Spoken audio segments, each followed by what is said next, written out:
তিনাত জাগা হয়, কবর হয়, এর বেশি যদি কিছু না পাওয়া যায় তাহলে কিসের এত অহংকার আমাদের, কিসের এত বাহাদুরি আমাদের? আমরা তো একদিন চলেই যাব।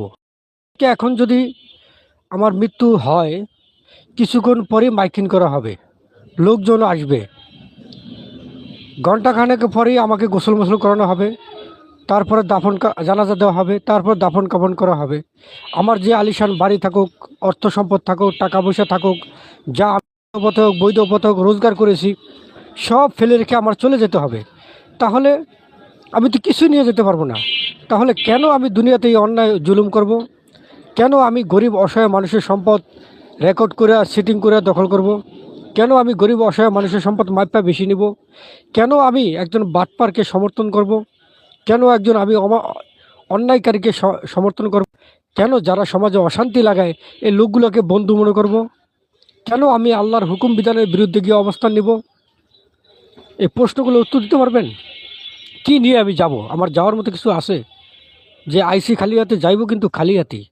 তাহলে আমি যে অবৈধ পথে ইনকাম করে যে অবৈধ টাকা ইনকাম করতেছি, অবৈধ টাকা রোজগার করতেছি, এই টাকা কি আমার সাথে যাবে?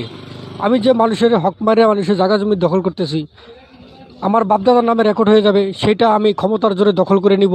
এই দখল করার জন্য দুই পক্ষ মারামারি করব, খুনাখুনি করব। কিসের জন্য? আরে ভাই, কি নিয়ে যাব আমরা?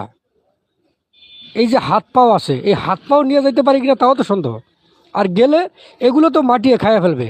তা আমার আছে কি? আমার বলতে কিছু আছে? আমি তো কিছুই দেখি না। তারপরও কেন এই জুলুম, কেন এই অন্যায়, কেন এই অবিচার আমরা করতেছি? আমরা কি পারি না এই অন্যায় এই জুলুম বন্ধ করতে? আমরা কি পারি না মানুষের হক মারা বন্ধ করতে? আমরা কি পারি না একটা আদর্শ সমাজ তৈরি করতে?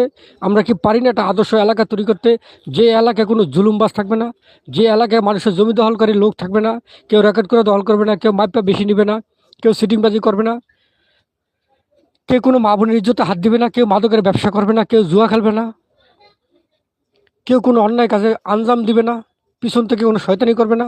আমরা কি এমন একটা সমাজ তৈরি করতে আমরা কি পারি না? সবাই মিলেমিশে ভাই বন্ধুর মতো চলে চলে যেতে এবং পরকালের চিন্তা করে সেই অনুযায়ী কাজ করে চলে যেতে আমরা কি পারি না? অবশ্যই আমরা পারি।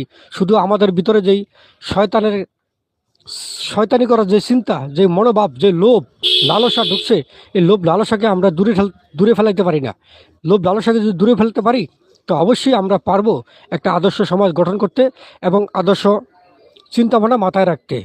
আমরা যদি মানুষের হক মারা ছেড়ে দিই, আর যে যা হক বেশি করে নিয়েছেন সিটিংবাজি করে, সে হকটা ফিরিয়ে দিই। কারো সম্পত্তি যদি কারো নামে রেকর্ড হয়ে যায়, তাকে ডাক দিয়ে, ভাই তোমার